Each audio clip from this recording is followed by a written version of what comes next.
بسم الله إن الحمد لله نحمده ونستعينه ونستغفره ونعوذ بالله من شرور أنفسنا ومن سيئات أعمالنا من يهدي الله فلا مضل له ومن يضلل فلا هادي له وأشهد أن لا إله إلا الله وحده لا شريك له وأشهد أن محمدا عبده ورسوله أما بعد فإن خير الحديث كتاب الله وخير الهدي هدي محمد صلى الله عليه وسلم وشر الأمور محدثاتها وكل محدثة بدعة وكل بدعة ضلالة وكل ضلالة في النار আসসালামু আলাইকুম ওয়া রাহমাতুল্লাহি ওয়া বারাকাতুহু। অনেকদিন পরে আপনাদের সাথে আজকে আবার বসা হচ্ছে। মাঝখানে ঈদ পরব গেল এবং একটা সপ্তাহ আমি বাদ দিয়েছি। একটা সপ্তাহ আমার একটা কাজ ছিল বা কোনো কারণবশত গত মাসের 8 তারিখ বোধহয় বা এরকম কিছু। এই বইটা আমরা পড়তেছি। বাংলা হচ্ছে নবীদের দাওয়াতে নীতি, ইংরেজিতে আমরা বললে the methodology of the prophets in calling to Allah, আল্লাহর দিকে ডাকার ব্যাপারে রাসূল নবী পয়গম্বরদের কি ছিল, পদ্ধতি কি ছিল সেটা আমরা এই বইটার কথা বলছি। তার লেখক হচ্ছেন শায়েখ রবি আল হাদি আল মাদখালি। উনি আপনার সৌদি আরবের মদিনা ইউনিভার্সিটির টিচার। ওনার এই কাজটা ওনার সারা দুনিয়াতে অ্যাকসেপ্টেড একটা কাজ। এছাড়াও অনেক কিছু উনি করছেন। কিছুটা বিতর্ক আছে ওনাকে নিয়ে। উনি এক্সট্রিম রাইট একটা লাইন, রাইট লেফট যেটা আমরা বলি পলিটিক্যাল ইস্যু সেন্সে, বা যে কোনো দেশে ধরেন কনজারভেটিভদেরকে আমরা রাইট বলি, ধরেন আমেরিকাতে বলবো আমরা রিপাবলিকানদের বলবো রাইট, একটু লেফট ঘেঁষা বলবো আমরা ডেমোক্রেটদের বা লিবারেল ডেমোক্রেট যারা তাদেরকে, এরকমের সেন্সে উনি এক্সট্রিম রাইট একটা লাইন নেন এবং ওনাকে নিয়ে কিছু বিতর্ক আছে। মানে উনি আপনার অলমোস্ট কোনো সৌদি আরবের বাইরে অলমোস্ট কাউকেই উনি আলেম বলে মনে করেন না, বা এই ধরনের একটা কঠোর লাইন আছে আর ওনার। কিন্তু এই বইটা খুব সুন্দর একটা বই এবং এই বইটাতে আমরা যা শিখবো সেটা হচ্ছে যে আমাদের দেশে বা আমাদের সমাজে আমরা অনেকে দাওয়াতি কাজ করতে চাই এবং সিনসিয়ারলি চাই। আমাদের চাওয়ার ভিতরে কোনো নাই, আমরা খুব মানে আগ্রহ ভরে সিনসিয়ারলি দাওয়াতি কাজ করতে চাই, কিন্তু ওই পদ্ধতিটা সঠিক না হওয়ার জন্য আমাদের কাজটা গিয়ে অনেক সময় রেজাল্টে পৌঁছায় না, বা যেরকম যেটুকু এফেক্ট আসার কথা সেটুকু আসে না। সেই জন্যই উনি এই বইটা করছেন। এবং বইটার শেষের দিকে আমরা এখন 102 পৃষ্ঠায় আছি। বইটা 240 পৃষ্ঠার মতো বই। তো শেষের দিকে গিয়ে আমরা দেখব যে উনি আমাদের পৃথিবীতেই অথবা আমাদের দেশেও যে দুইটা মেজর ধারা দেখা যায় দাওয়াতি কাজের। একটা দেখা যায় যে পলিটিক্যাল অ্যাক্টিভিজম কেন্দ্রিক দেখা যায়, একটা যে আপনার ইসলামী রাষ্ট্র প্রতিষ্ঠা করতে হবে বা এই ধরনের পলিটিক্যাল ইস্যুর দিকে একটা কাজ বা একটা সংগঠন বা ইস্যুর চেষ্টা দেখা যায়। আর একটা দেখা যায় যে শুধুমাত্র ধরেন সৎ কাজে আদেশ করে কারো এগেনস্টে না গিয়ে, কারো দোষ না ধরে শুধুমাত্র দাওয়াতি কাজ করে যাওয়ার, মসজিদ ভর্তি করার একটা প্রবণতা দেখা যায়। এই দুইটা ধারা নিয়ে উনি কথা বলবেন এবং বলবেন যে এর মাঝখানে হচ্ছে সঠিক যেটা হওয়া উচিত, নবী এবং রাসূলদের যে এইটা ছিল, পদ্ধতি ছিল সেটা। এবং উনি বলবেন যে সেটাই যতক্ষণ আমরা ফিরে যেতে না পারতেছি ততক্ষণ আমাদের দাওয়াতি কাজগুলো ওয়েস্টেজ হয়ে যাবে। আমাদের আল্লাহ 4টা সম্পদ, মানে 4টা ফর্মে আমাদেরকে নিয়ামত দেন: সময়, সম্পদ, শ্রম এবং মেধা। এই 4টা আমরা দিতে পারি আল্লাহর রাস্তায়, কিন্তু এই যে আমরা যার যেটা আছে দিচ্ছি সেটা অপচয় হয়ে যাবে আমাদের লিমিটেড রিসোর্স থেকে। এটা উনি বলবেন পরের দিকে। তো যাই হোক, প্রথমেই বলছেন বা পরেও আর বলবেন, ওই দুটো ধারার কথা প্রথমে বলেন না, ধারার কথা বলবেন পরে। আর একদম শুরুতে, আমি যেহেতু অনেকদিন পরে আজকে আবার করতেছি, একদম শুরুতে একটা কথা বলেন যে কোনো ইসের দাওয়াতি কাজ করবেন যিনি, তার জন্য 7টা পূর্ব শর্ত আছে। মানে 7টা জিনিস পূর্ব শর্ত করতে পারলে, পূরণ করতে পারলে তবে উনি দাওয়াতি কাজ করবেন, যেটা আমি এখানে আগে 2বার বলছি, আজকে 3rd টাইম বলবো ইনশাল্লাহ। জাস্ট আমাদের পয়েন্ট ওয়াইজ বলবো যাতে আমাদের মনে থাকে। প্রথম কথা হচ্ছে যে যেদিকে আপনি ডাকতেছেন সেই যার দিকে ডাকতেছেন, যেদিকে ডাকতেছেন সেই জ্ঞানটা আপনার থাকতে হবে। অর্থাৎ আমরা কি বলছি, প্রথমে দাইল আল্লাহ বলছি, কলিং টু আল্লাহ বলছি, আল্লাহর দিকে ডাকতেছেন। তাহলে আল্লাহ সম্বন্ধে বা এই যে আপনি যেই জিনিসের হয়তো সবসময় আপনি আল্লাহর দিকে ডাকলেও আপনি হয়তো আরো একটা কথা বলেন, বা অন্য একটা, ধরেন আল্লাহর দিকে ডেকে আপনি বলেন যে তৌহিদের কথা বলেন, অথবা আপনি কাউকে তৌহিদ সে বুঝছে তারপরে আপনি তাকে নামাজে আসতে বলেন। প্রত্যেকটা জিনিস তো আপনার ডাকেন, কিন্তু যার দিকে ডাকতেছেন, যেদিকে ডাকতেছেন সেই ব্যাপারটা সম্বন্ধে আপনার জ্ঞান থাকতে হবে। আমরা অনেক সময় দেখি যে আমাদের দেশে কিছু কিছু দাওয়াতি প্রচেষ্টায় আমরা দেখি যে খুবই অর্ডিনারি, কোনো মানে ভালো করে বাংলা পড়তে পারে না এরকম একটা লোককে আপনার ইনচার্জ বানায় একটা দলকে কোথাও পাঠিয়ে দিচ্ছে দাওয়াতি কাজ করতে। তারা ভাবতেছে যে অলৌকিকভাবে আসমান থেকে মানে রহমত আসবে এবং সে সবকিছু করতে পারবে। এটার অর্ধেক ট্রু, এটা সত্যি যে আল্লাহ রহমত ছাড়া আপনি কোনো কাজ করতে পারবেন না, কিন্তু এটাও ট্রু যে আপনার জ্ঞান থাকতে হবে। আল্লাহ রাসূল সাল্লাল্লাহু আলাইহি ওয়াসাল্লাম ছিলেন কি বলে নিরক্ষর ছিলেন সত্য, কিন্তু উনি কিন্তু মূর্খ ছিলেন না, ওনার অনেক জ্ঞান ছিল। পৃথিবীর সবচেয়ে সর্বশ্রেষ্ঠ জ্ঞানটাই ওনাকে দেওয়া হয়েছিল। এটা মনে রাখতে হবে, এটা আমরা অনেক সময় ভুলে যাই। আমরা যে পান দোকানদারকে পাঠাই দিলাম আমির বানায় কোথাও একটা গাস্ট করতে বা কোথাও গিয়া করতে, তার তো সেই নলেজ নাই, সে বাংলা পড়তে জানে না। সুতরাং সে যখন গিয়ে একটা লোকের কাছে যার মানে ধরেন এডুকেশন লেভেল একটু উপরে, তার কাছে গিয়ে যখন কথা বলবে সে তখন একটা হাস্যকর হিসেব, যেটা হয় আর কি, কোনো রেসপেক্ট নাই। যেটা আপনি দেখবেন যে যারা ইংলিশ মিডিয়ামে পড়ছে অথবা বাংলা মিডিয়াম পড়ছে, একটু ভালো পড়াশোনায় বা ভালো ছাত্র, বোর্ডের স্টুডেন্ট, তার কাছে যখন একটা ওই শ্রেণীর লোক এসে মানে হাত ধরে বলতেছে ভাই মসজিদে চলেন, তখন সে দেখবে যে কোনো রেসপেক্ট নেই তার ভিতরে। এটা তো ভুল জিনিস। যাই হোক, আমরা এখানে করবো যে 7টা পয়েন্ট দেখবো। একটা হচ্ছে নলেজ। হ্যাঁ, এটা ঠিক যে সব নলেজ সবাই থাকতে হবে এমন কোনো কথা নেই। আপনার মাদ্রাসায় পড়তে হবে, ইউনিভার্সিটিতে পড়তে হবে, পিএইচডি করতে হবে, এটা কোনো কথা নেই। কিন্তু যেটুকু আপনি বলবেন, যেটুকু নিয়ে আপনি কথা বলতেছেন, ওইটুকুর উপর আপনার নিশ্চিত জ্ঞান থাকতে হবে। এখানে দলিল দিচ্ছেন, সেই ওই দলিলগুলো আমরা পড়তেছি না, মানে অনেক দলিল ছিল এখানে। সূরা ইউসুফের ওই ফেমাস 108 নম্বর আয়াত দিয়ে দলিল দিচ্ছেন, বা আরো দলিল আছে, আমরা সেটা পড়বো না, আমরা শুধু পয়েন্টগুলো পড়বো। 1 নম্বর হচ্ছে নলেজ। 2 নম্বর বলছিলাম আমরা acting in accordance with that which হি কলস টু। আপনি যার দিকে ডাকতেছেন আপনি সেই অনুযায়ী কাজ করবেন। আপনাকে যেন মানুষ দেখে যে আপনি নিজে যেটা প্রিচ করতেছেন সেটা আপনি বিশ্বাস করেন, সেই অনুযায়ী আপনি কাজ করতেছেন। আমরা দেখি যে আমাদের দেশে ধরেন ইসলামী পলিটিক্যাল অ্যারিনাতে দেখি বা ইসলামিক সংগঠনের অ্যারিনাতে দেখি যে তারা মানুষকে ডাকতেছেন, রাস্তায় বলতেছেন মিছিল করতে, করতে, তাদের ছেলেরা ইংল্যান্ডে আমেরিকায় বড় বড় পিএইচডি ব্যারিস্টার টেরিস্টার হইতেছে। তার মানে কি, তারা যেটা প্রিচ করতেছেন সেটা তারা নিজেরা করতেছেন না, অন্যের ছেলেগুলোকে তারা রাস্তায় মিছিল করাইতেছেন অথবা সংগঠন করাইতেছেন বা রাজনীতি করাইতেছেন, বলতেছেন তুমি ঢাকা ইউনিভার্সিটিতে পড়তেও, তুমি এখানে চর দখল করো গিয়া। কিন্তু নিজের ছেলেগুলোকে দেখা যায় যে ইংল্যান্ডে আমেরিকায় পড়তেছে, স্যুট টাই পরে ঘুরতেছে, বুঝছেন না? এইখানে যেটা হয়ে যায় যে আপনার ওই প্রতিফলনটা হয় না, যেটা কথা বললেন আর কি, যে acting in accordance with that which হি কলস টু। যার দিকে আপনি ডাকতেছেন সেই অনুযায়ী আপনি নিজে কাজ করবেন। 3 নম্বর হচ্ছে পিউরিটি অফ ইন্টেনশন।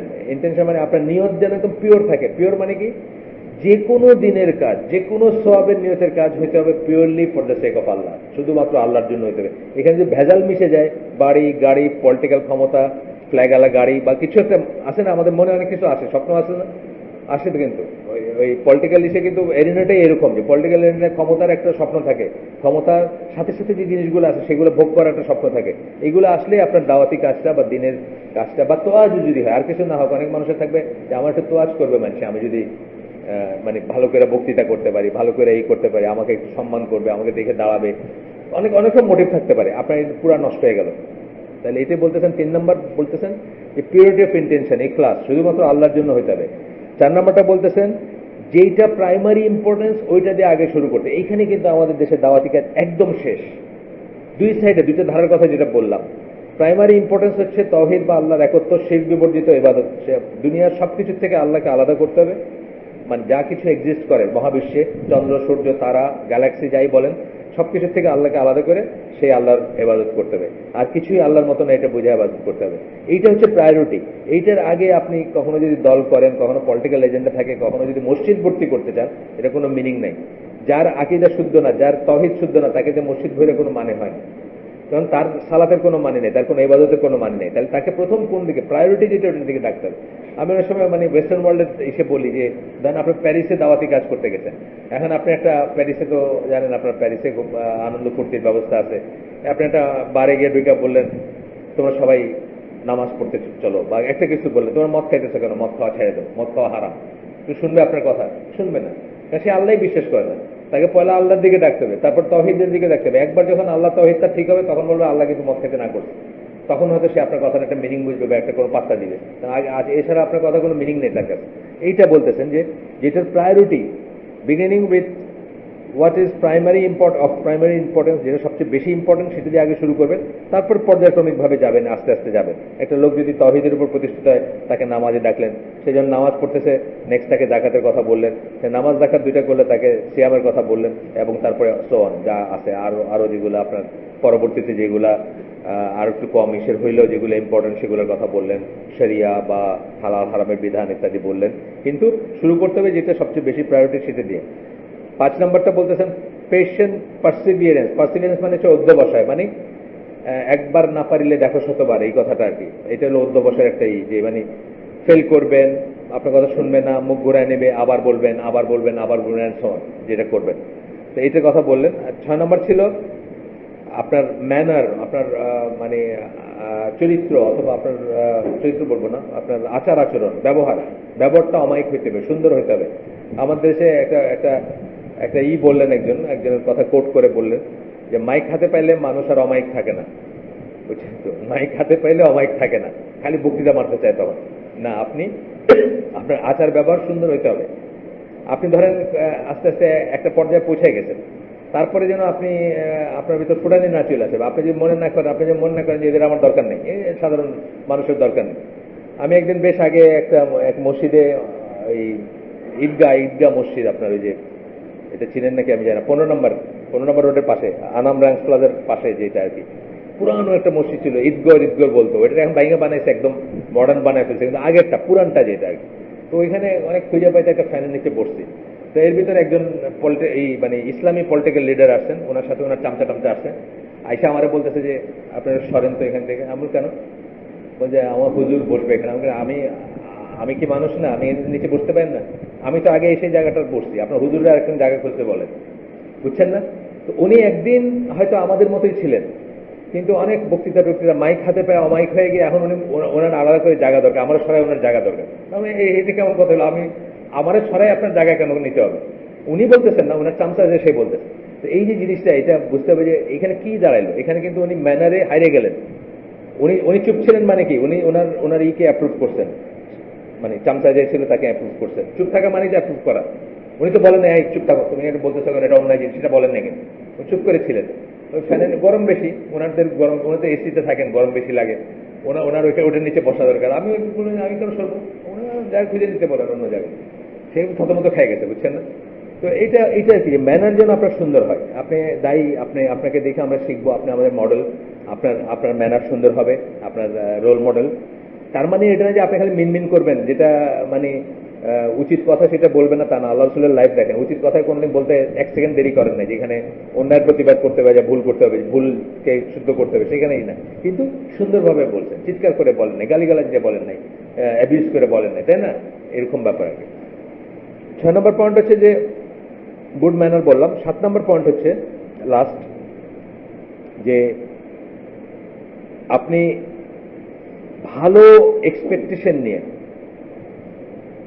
ভালো একটা আশা করবেন যে আল্লাহ আপনাকে সাথে দেবে। একটা কথা আছে, একটা হাদিস আছে না, যে আপনি আল্লাহকে যেভাবে ধারণা করেন আল্লাহ সেইভাবে আপনার সাথে বিহেভ করবেন, আপনাকে দেখাবেন সেইভাবে। আপনি অলওয়েজ আশা রাখবেন আল্লাহর কাছে যে নিশ্চয়ই আল্লাহ এটাকে একটা রেজাল্ট দেবেন, একটা ফল দেবেন। আর কিছু না হোক, আল্লাহ তো আমি যে করতেছি এটা দেখতেছেন, সেটার জন্য আমাকে পার্সোনালি দিবেন। আশা রাখতে হবে আপনার ইসে। এবং আপনি দেখেন, আমি এমনিতেই বলি, রাসূল সাল্লাল্লাহু আলাইহি ওয়াসাল্লামের কথা বলি, যে যেদিন উনি এখানে আসবে, কথাগুলা বা আসছে, আগে আসছে বা পরেও আসবে, যে যেদিন তায়েফে ওনাকে রক্তাক্ত করে দিল এবং একজন মাত্র মানুষ ওনার কথা শুনছে, একজন সে একজন কৃতদাস, তার মায়া হয়েছে, সে এসে একটু খাবার দিছে, খাবার দেওয়ার পরে সে তার কপালে চুমু দিছে এবং তাকে মানছে, মানে কি তাকে অ্যাকসেপ্ট করছে, তাকে শ্রদ্ধা করছে, তাকে নবী হিসাবে অথবা হিসাবে, মানে একমাত্র মানুষ তায়েফে যে তাকে একজন কিছু মনে করছে বা একটা সম্মান দিছে। সেই দিনটা থেকে কখনো দেখা যায় যে বিদায় হজের মাঠে 1,00,000+ সাহাবীর ভিতরে রাসূল সাল্লাল্লাহু আলাইহি ওয়াসাল্লাম কথা বলতেছে না, সবাই ইগার হয়ে তাকায় আছে তার কথা শুনতে। কতদিন ডিফারেন্সটা, কতদিন সময়টা, কতদিন? মাত্র হয়তো ধরেন 11 বছর বা 12 বছর ম্যাক্সিমাম। আমি এক্স্যাক্টলি ডেটটা আমার মনে নেই। 11 বছর বা 10 বছর, 11 বছর হবে ধরেন, রাফলি 11 থেকে 12 ভিতর হবে। এখন উনি যদি ওই সময় আশা হারায় ফেলতেন, ওনার খারাপ লাগছে, ওনার কষ্ট লাগছে, উনি কান্নাকাটি, মানে আল্লাহর কাছে কান্নাকাটি করছেন। বাট স্টিল কিন্তু ওনার আশা ছিল যে আল্লাহর কাজ উনি করতেছেন, এটা সাকসেস আসবে।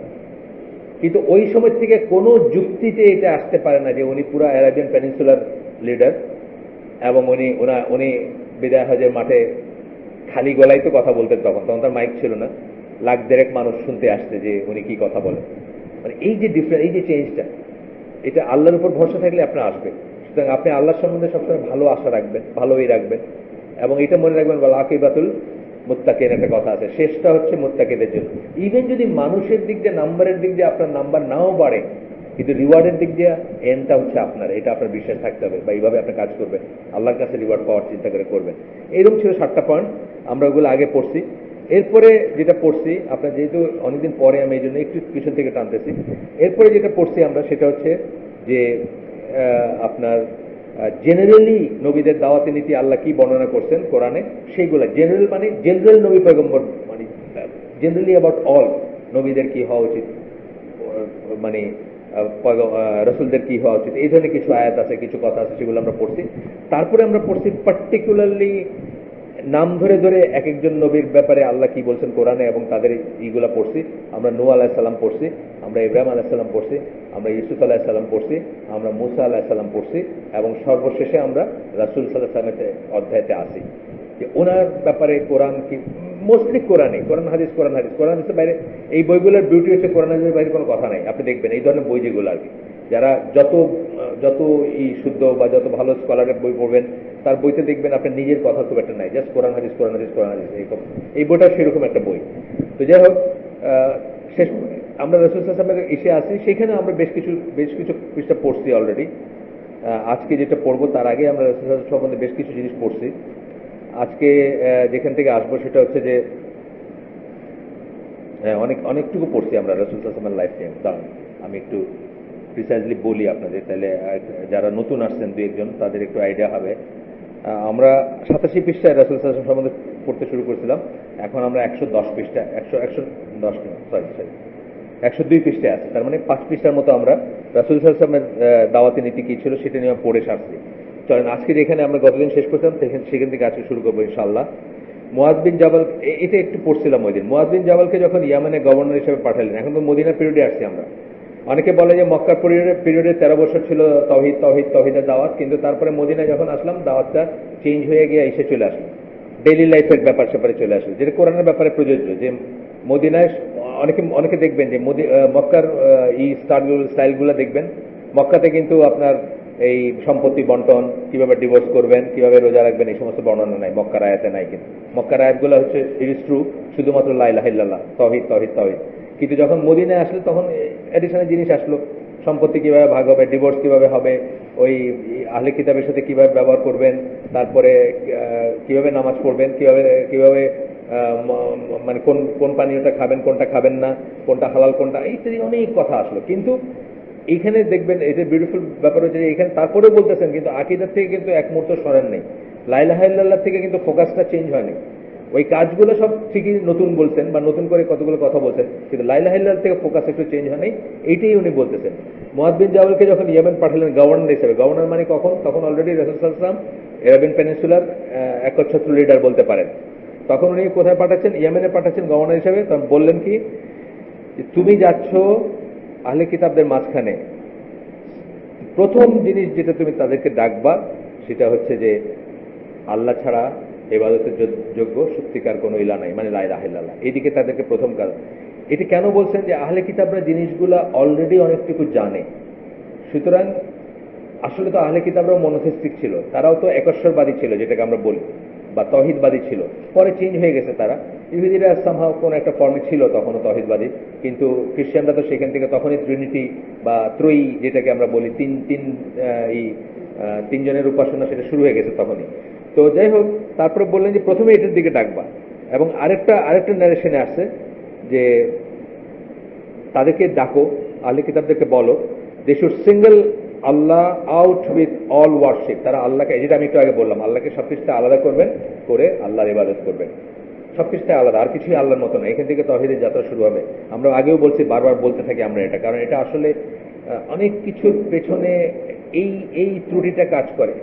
যে আমি আগে বলছি যে শিরকের একটা প্রধান আলামত হচ্ছে ডেইফিকেশন অফ হিউম্যানাইজেশন অফ ডেইটি। এই কথাটা বলছিলাম একদিন, খেয়াল করে রাখেন। মানে একটা শব্দকে দুইভাবে বললাম, একটা কথাকে, মানে একটা শব্দ ব্যবহার করে দুইটা কথা বললাম।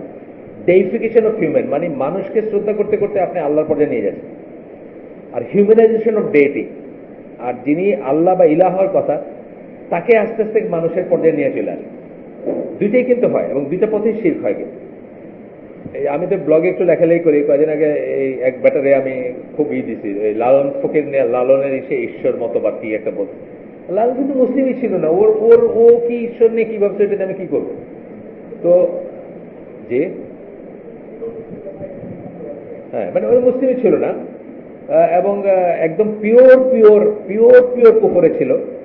সে কি ভাবলো আল্লাহ নিয়ে আমার কি আসে যায়, বুঝছেন না? কিন্তু আমাদের দেশে মানুষ ইমোশনেই হয়, বুঝছেন, খুব খুব ভাব ভরে শুনতেছে, সময় গেলে সাধন হবে না, বুঝছেন না? আহা শুনে মানে মানুষের চোখ দিয়ে পানি পড়ে যেতেছে। এই সময় গেলে সাধন হবে না এক্সপ্লেনেশন যদি শুনেন আপনি এখান থেকে থুতু ফেলতে উঠে যাবেন। এটা বলতেছে যে মেয়েদের যে পিরিয়ড হয় তার ওই থার্ড ডেতে কি একটা হয়, এটা গেলে গিয়ে আর ওই কাজটা হবে না আর কি। সে বলতেছে এই কথা, আপনি ভাবতেছেন আহা মানে জীবনটা চলে গেলে এবাদত হবে না, আপনি আপনারটুকু যোগ করে নিয়ে আর কি ভাব নিয়ে আসতেছেন ভিতরে, আর সে বলতেছে ওই কথা। এরা মানে শ্রী জননেন্দ্রের পূজা করতো রীতিমতো, এই এই বাউলরা যারা, তারা আপনি বলতেছেন যে সে হলো তার তার মতবাদে ঈশ্বরকে, আর ওইটা নিয়ে আপনি গবেষণা করতেছেন আপনার রিসার্চ জিনিস। এরকম আর কি আমাদের দেশে বা জেনারেলি সবাই আমরা মানে অনেক সময় সিঙ্গেল আউট করা আল্লাহকে, যে আল্লাহর সাথে এই সমস্ত কথাবার্তা নাই। সোজা কথা আমরা কি বলি, সুবহান আল্লাহ বলি, সুবহান আল্লাহ কথা মানে কিন্তু সিঙ্গলিং আউট। আল্লাহ সবকিছুর ঊর্ধ্বে। আপনার আমার যে অপবিত্রতা আছে, অপূর্ণতা আছে, আমাদের যে নাজাস আছে, আমরা যে আনক্লিন, আমরা কখনো ক্লিন কখনো আনক্লিন, আল্লাহ এগুলো সবকিছুর ঊর্ধ্বে, বুঝছেন না? এই এই এই এই সেন্সটা আসতে হবে ভিতরে। যাই হোক, তো এই গেল এটা।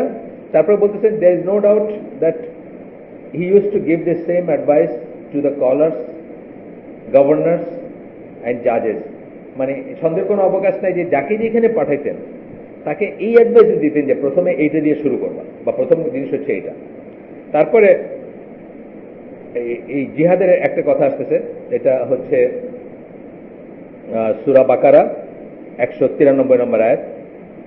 এটাতে কি বলতেছেন আল্লাহ, যে মুশরিকদের সাথে যুদ্ধ করো আনটিল আনটিল কতক্ষণ পর্যন্ত, there remains no worship of anything besides আল্লাহ।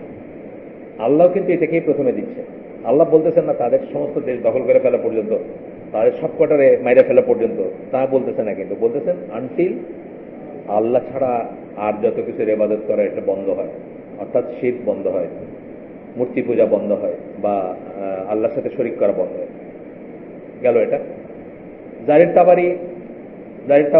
তাবারি যে আপনি জানেন যে প্রথম কনসলিডেটেড কম্পাইল তফসির ছিল ওনার, রাফলি 200 বছর পরে, রাসূল সাল্লাল্লাহু আলাইহি ওয়াসাল্লামের 200 বছর পরে ওনার আগমন, বা ওনার এই সময়টা রাফলি বলছি আমি, মানে এই দিক সেদিক হইতে পারে একটু 5-10 বছর।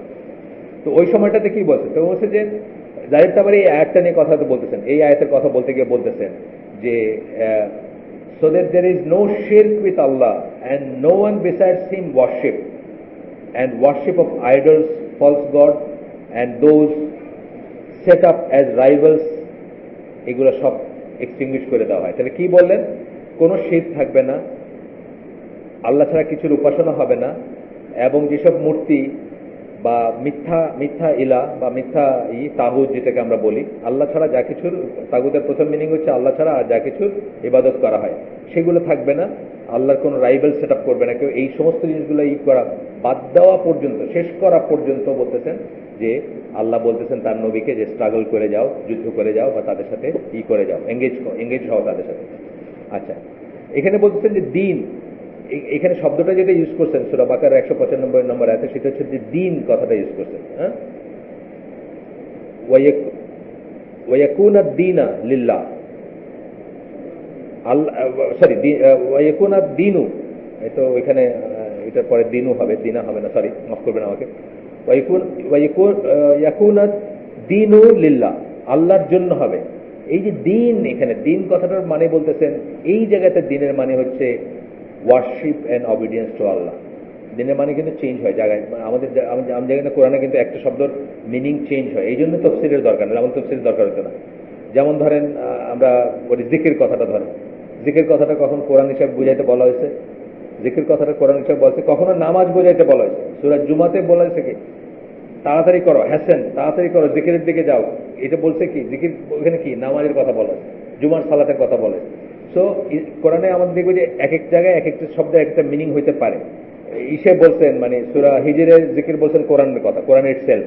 আর এখানে বললেন কি নামাজ, সূরা জুমার শুরুর দিকে যখন বলছেন ফাসআউ ইলা যিকরিল্লাহ, আছে না শুরুর দিকে? তো এটা কি বলতেছেন যে এইখানে মিনিংটা চেঞ্জ হয়ে গেল। দিনের এইখানকার মিনিং বলতেছেন জাহিদ তাবারি বলতেছেন যে দিনের এখানে মিনিং হচ্ছে যে worship and obedience to Allah in what he orders and forbids. আল্লাহর ইবাদত এবং আল্লাহর আনুগত্য। কিসে আনুগত্য? যা তিনি করতে বলছেন আর যা নিষেধ করছেন সেখানে আনুগত্য। আসলে কিন্তু ব্যাপারটা তাই, চারটা শব্দের ভিতর কিন্তু আপনার পুরো দিন চলে আসে। হালাল হারাম ফরজ ওয়াজিব। হালাল হারাম হলো যা করতে বলছেন বা করতে দিচ্ছেন আর যা নিষেধ করছেন ফরজ ওয়াজিব, যেটা অর্ডার করছেন অবশ্য করেন। এই চারটার ভিতরে কিন্তু এই কথাগুলো সব চলে আসবে। হালাল হারাম ফরজ ওয়াজিব। আমরা অনেক সময় শর্টকাটে বলি যে মানে কি করব, অনেকে জিজ্ঞেস করে যে এবাদতে কেমনে শুরু করব, কি করব। আমি বলেন যে প্রাইমারিটুকু এটা করেন যে যা করতে বলছেন সেটা করেন, যা নিষেধ করতে বলছেন সেটাতে বিরত থাকেন। এই কথার ভিতরে চলে আসলো না? এইটার ভিতরে সারা পৃথিবীর সবকিছু চলে আসবে। যা করতে বলছেন না যা নিষেধ করছেন এর ভিতরে চলে আসবে। আমরাও দেখি যে আমাদের দাওয়াতি কাজ কি, সৎ কাজে আদেশ, মন্দ কাজে নিষেধ, এর ভিতরে সব চলে আসবে। আচ্ছা, যাই হোক, এরপরে বললেন কি যে এরপরে আসতেছেন যে ওই একই আয়াত আবার বলতেছেন ওয়াকুনা দীনুলিল্লাহ, এই কথা বলে আবার বলতেছেন until none but Allah is warship. এই কথার মানে হচ্ছে এটা, ততক্ষণ যুদ্ধ করো। আমরা ট্রান্সলেশনে কিন্তু এভাবেই পড়ছি, কিন্তু ওইখানে কিন্তু কথাটা এটা বলা হয়নি যে লা ইলাহা ইল্লাল্লাহ কথাটা কিন্তু এখানে এই করা হয়নি। শুধু বলা হয়েছে দিনটা কেবল আল্লাহর জন্য। দিনটা কেবল আল্লাহর জন্য মিনিং হচ্ছে এটা যে যতক্ষণ পর্যন্ত until none but Allah is worship, আল্লাহ ছাড়া আর কারো ইবাদত হয় না। তাহলে আপনি দেখেন এইগুলো পয়েন্ট করার একটাই মানে, এটা কিন্তু মদিনার আয়াত। মদিনার আয়াত না সূরা বাকারা, মদিনার আয়াত, কিন্তু মদিনাতে ফোকাস চেঞ্জ হয় নাই। অনেকে মনে করে যে মদিনায় এসে তো হিসাবপত্র শুরু হয়ে গেছে, এখানে টাকা পয়সা হিসাবপত্র জাকাত, বুঝছেন না, দুনিয়ার দৈনন্দিন জীবন শুরু হয়ে গেছে, তা না, কিন্তু মোটেই ফোকাস চেঞ্জ হয়নি। আমরা দেখবো যে সূরা তওবা বা আরো অনেক জায়গায় দেখবো মানে এই ফোকাস চেঞ্জ হবার নয় দেখে এটা হবে না, আজও হবে না, তখনও হয় নাই, আপনারও হবে না। উনি এত কথা বলতেছেন কেন? আপনারও এই ফোকাসটা চেঞ্জ হবে না। আপনি আপনার সমস্ত দাওয়াতি কাজে এই ফোকাসটা রাখবেন, লা ইলাহা ইল্লাল্লাহর ফোকাস রাখবেন। আচ্ছা, তারপরে আসতেন আবু হুরায়রা রাদিয়াল্লাহু আনহু। আমরা এখন হাদিস দেখবো কয়েকটা। আবু হুরায়রা রাদিয়াল্লাহু আনহুর বর্ণনায় আসতেছে, উনি বলেন যে রাসূল সাল্লাল্লাহু আলাইহি ওয়াসাল্লাম বলেন, I have been order to fight the people until they say লা ইলাহা ইল্লাল্লাহ। আমাকে আদেশ করা হয়েছে মানুষের সাথে ততক্ষণ যুদ্ধ করতে যতক্ষণ তারা বলে লা ইলাহা ইল্লাল্লাহ। আচ্ছা, সো হুয়েভার সেজ লা ইলাহা ইল্লাল্লাহ, যে কেউ যদি লা ইলাহা ইল্লাল্লাহ বলে, then his wealth and his person is safe from me. লা ইলাহা ইল্লাল্লাহ যদি কেউ বলে তাহলে তার সম্পদ এবং তার ব্যক্তি বলতে তার রক্ত মানে তার বডি, সে নিজে আমার কাছ থেকে সেফ, আমার কাছে safe, except due to any right of it. এইখানে একটা ছোট্ট কথা, কিসের রাইট বলতেছেন? লা ইলাহা ইল্লাল্লাহ যা চায় সেই রকম কোন রাইট যদি সে ভঙ্গ না করে তাহলে সে সেফ। এটা আমরা পরে দেখবো যে সে এই কথাটা কেন বলছেন। এই কথাটা অন্য বর্ণনায় আসবে, কেন বলছেন এই কথাটা, এটা একটা মিনিং আছে, আমরা পরে দেখবো ইনশাআল্লাহ। And his recording is with Allah, এবং তার হিসাব, এটা বললেই কি সব হয়ে গেল? হইল না, তার ভিতরে তো অন্য কিছু থাকতে পারে, সে মুনাফিক হইতে পারে। এটা আল্লাহর সাথে হিসাব, আমার সাথে হিসাব এই পর্যন্ত শেষ। আমি তাকে, আমার কাছে সে সেফ, হ্যাঁ, আমার সাথে আর কোনো নাই এসে। আচ্ছা, এটা হলো যে আপনার আবু হুরায়রা রাদিয়াল্লাহু আনহু এই হাদিসটা আসছে বিভিন্ন জায়গাতে, মুসলিমের হাদিস, এটা ইতি দিয়ে দিয়েছেন, মুসলিম এবং তিরমিজিতে আসছে এই হাদিসটা, এই পার্টিকুলার ল্যাঙ্গুয়েজে। ইবনে মাজাতেও আসছে, এই জায়গাতে আসছে, রেফারেন্স আছে, এখানে নাম্বার আছে, আমি গেলাম না সেখানে।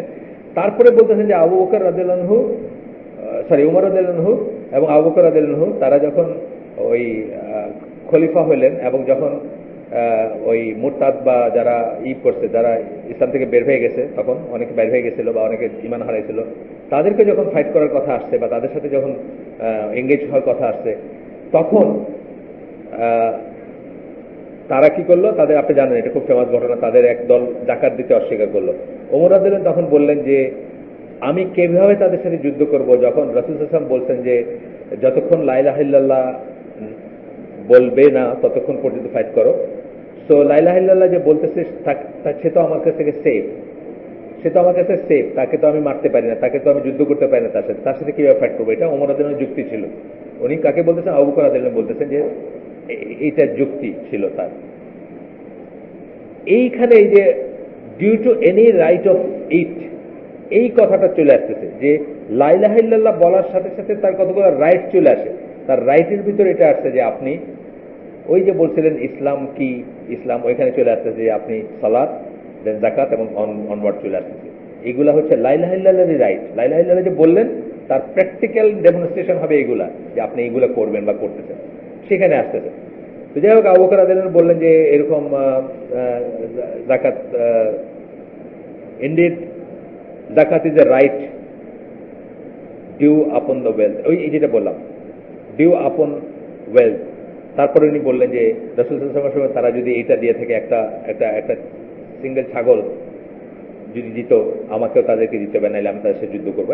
এই হাদিসের অর্থ। যাই হোক, এখানে কেন আমরা হাদিসটা পড়তেছি দেখেন, এই হাদিসটা কিন্তু ডিফারেন্ট ডিফারেন্ট জনের বর্ণনা ডিফারেন্ট ডিফারেন্ট অকেশনে আসছে, কিন্তু রাসূল সাল্লাল্লাহু আলাইহি ওয়াসাল্লাম একই কথা বলছেন, মানে লা ইলাহা ইল্লাল্লাহটাকে সবচেয়ে আগে নিছেন সবখানে।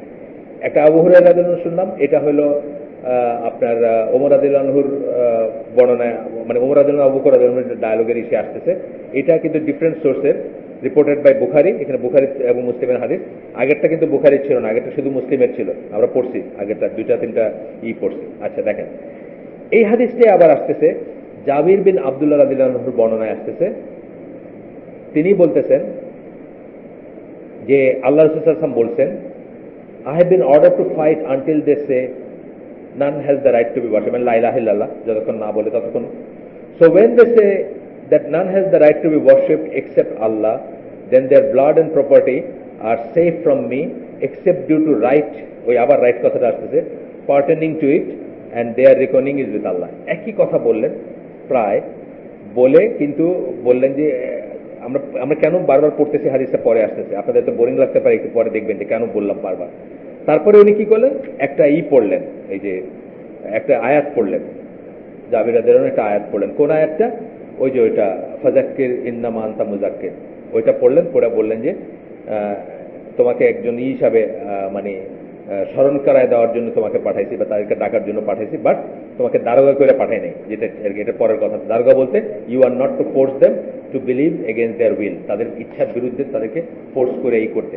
অ্যাপারেন্টলি আপনার মনে হতে পারে যে দুটোর ভিতরে তো একটু কন্ট্রাডিকশন আছে, আসলে কন্ট্রাডিকশন নাই। কারণ এখানে যেটা বোঝানো হচ্ছে যে